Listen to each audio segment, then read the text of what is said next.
오늘의 방구석 주말 명언은 1977년 아카데미 시상식에서 작품상과 감독상 그리고 편집상을 수상한 실베스터 스텔론의 대표작 로키입니다. 시청자의 요청도 있었고 이번 달에 실베스터 스텔론 주연의 클리프행어가 재개봉 예정이기 때문에 로키를 선정했는데 추억의 주말 명언 바로 시작합니다.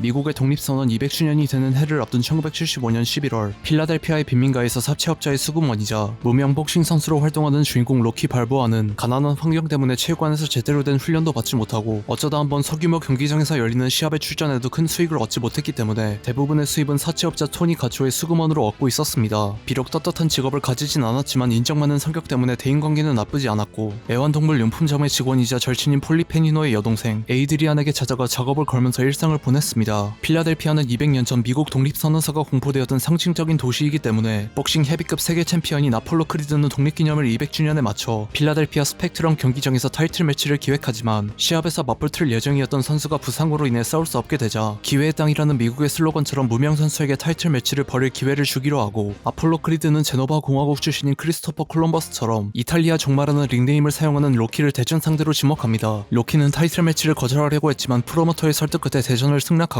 전부터 로키의 재능을 알아봤지만 노력하지 않는다고 질식했던 트레이너 미키 골드밀과의 관계를 회복한 다음 자신에게 찾아온 일생일대의 기회를 잡기 위해 맹훈련에 돌입합니다. 1976년에 관객들은 로키와 택시드라이버를 같은 연도에 봤다는 점에서 상당히 부러웠는데 택시드라이버 영상에서 언급했듯이 두 영화 모두 훌륭한 명작들이고 택시드라이버는 칸 영화제 황금종려상, 로키는 아카데미 작품상을 수상했으며 베트남 전쟁 철군과 닉슨 대통령 하야로 침체되어 있던 당시 미국의 분위기를 뒤집어줄 성공 신화를 그린 내용 덕분에 아카데미상을 수상한 것 같습니다. 로키 발보아의 이름은 영화 속에서도 언급되는 권투 선수 로키 마르시아노에서 나왔고 무하마드 알리와 조지 포먼과 대결을 했었던 척 웨프너를 모델로 했지만 생년월일이 46년 7월 6일이라는 것과 빈민가에서 자란 이탈리아계 미국인이란 점은 각본가이자 담당 배우 실베스터 스텔론의 일생을 그대로 반영했는데 실베스터 스텔론은 병원이 아니라 공공의료시설에서 태어나면서 담당이의 부주의로 인해 언어장애와 안면마비를 가진 채 태어났기 때문에 배우가 되기 위해 다른 사람들보다 몇 배나 힘든 노력을 했다고 합니다. 1970년대는 근육질 남자 주인공들이 활약하는 액션 영화들이 쏟아졌던 80년대와는 다르게 근육질 배우들을 캐스팅하기 꺼려했고 언어장애와 안면마비 때문에 실베스터 스텔론은 제대로 된 배역 없이 단역으로 연기 생활을 시작했는데 부업으로 나이트클럽에 바운서를 하거나 포르노 영화에 출연하며 겨우겨우 생계를 유지했고 시나리오 쓰는 법을 독학해서 수백 개의 각본을 썼으나 팔리지 않아서 나중에 유명해진 다음에나 본인이 쓴 각본을 직접 연출했습니다. 이 시기에 앞서 언급한 무하마드 알리와 척 웨프너의 복싱 경기에서 비록 TKO로 무하마드 알리가 승리했지만 15라운드까지 버틴 척 웨프너의 투혼에서 영감을 얻어 복싱 선수 척 웨프너의 투혼과 본인의 일생을 투영한 로키의 시나리오를 작성했고 본인이 감독과 주연을 맡는다는 조건으로 여러 영화사를 돌아다녔지만 반년 동안 허탕만 치다가 결국 주연만 맡는다는 조건으로 유나이티드 아티스트에서 96만 달러라는 저예산으로 제작되었습니다. 당시 유나이티드 아티스트는 로키를 버리는 수 정도로 생각했고 마틴 스콜세지 감독의 뮤지컬 영화 뉴욕에는 1,400만 달러의 제작비를 투자해 주연 배우로 로버트 드니로를 캐스팅하며 로키가 흥행에 실패하면 뉴욕의 수익으로 메꿀 것이라고 생각했지만 오히려 정반대로 뉴욕이 제작비를 건지지 못할 정도로 흥행에 실패하고 로키는 제작비의 20배에 달하는 대박을 치고 아카데미상까지 수상하는 쾌거를 이뤘습니다. 적은 예산과 시간 때문에 매우 열악한 환경에서 촬영된 것으로도 유명한데 촬영 장소 섭외가 제대로 되지 않아서 존 G 아빌드센 감독과 실베스터 스텔론이 급하게 현장에서 각본을 수정하면서 대처하기도 했는데 대표적으로 아이스링크 씬은 레스토랑에서 촬영될 예정이었으나 결국 영업이 끝난 아이스링크로 변경되었고 로키 시리즈를 상징하는 트레이닝 몽타주의 후반부도 필라델피아 미술관 측의 촬영 허가를 받지 못해서 해가 뜰 새벽 시간에 촬영되었습니다. 로키의 트레이닝 몽타주를 촬영하던 중 과일을 팔던 상인이 실베스터 스텔론을 아마추어 복서로 오해해서 오렌지를 던져준 일화가 장사에 방해가 된다는 이유로 던진 것으로 잘못 알려지기도 했었으나 오렌지가 날아오는 구도를 보면 전혀 공격적인 의도는 보이지 않기 때문에 지금은 훈훈한 일화로 기억되고 있습니다. 극중 로키가 사는 아파트는 당시에 실베스터 스텔론이 실제로 거주하던 아파트였고 가수 겸 배우로 활동하는 실베스터 스텔론의 동생 프랭크 스텔론 주니어가 길거리에서 노래를 부르는 청년 무리 중 한 명으로 등장해 텔큐백이라는 곡을 불렀는데 해당 곡은 이후 속편들에도 계속 삽입되었고 프랭크 스텔론 또한 로키2의 같은 배역으로 다시 출연했습니다.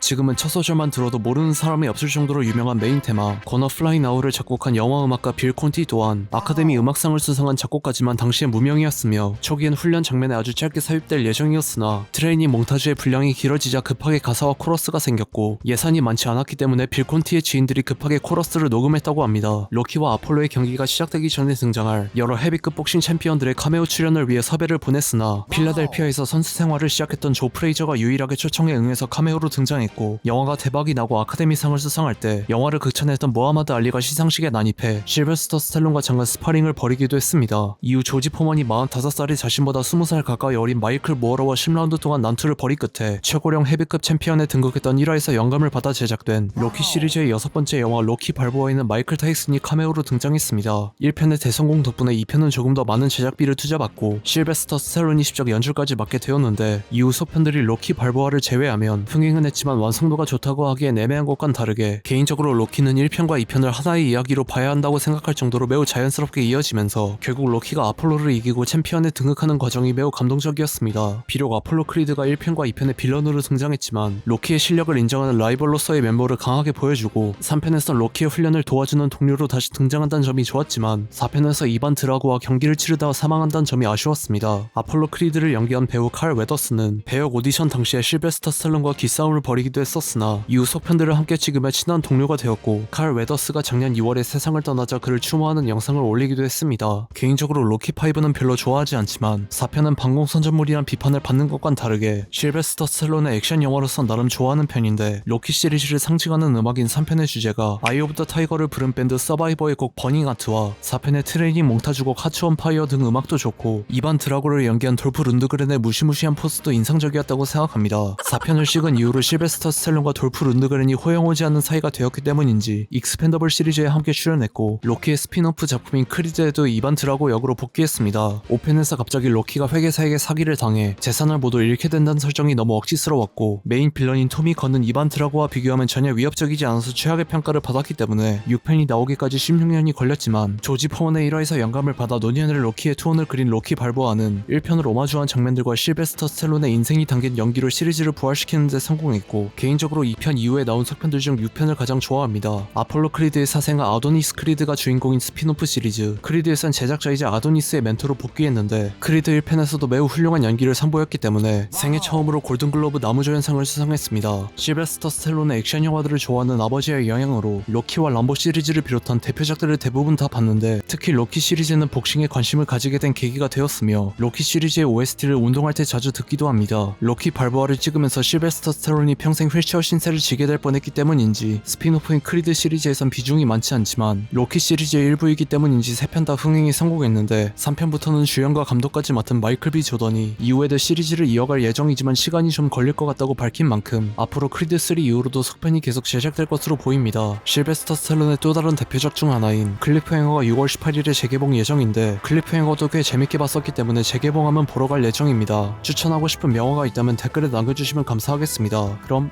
안녕히.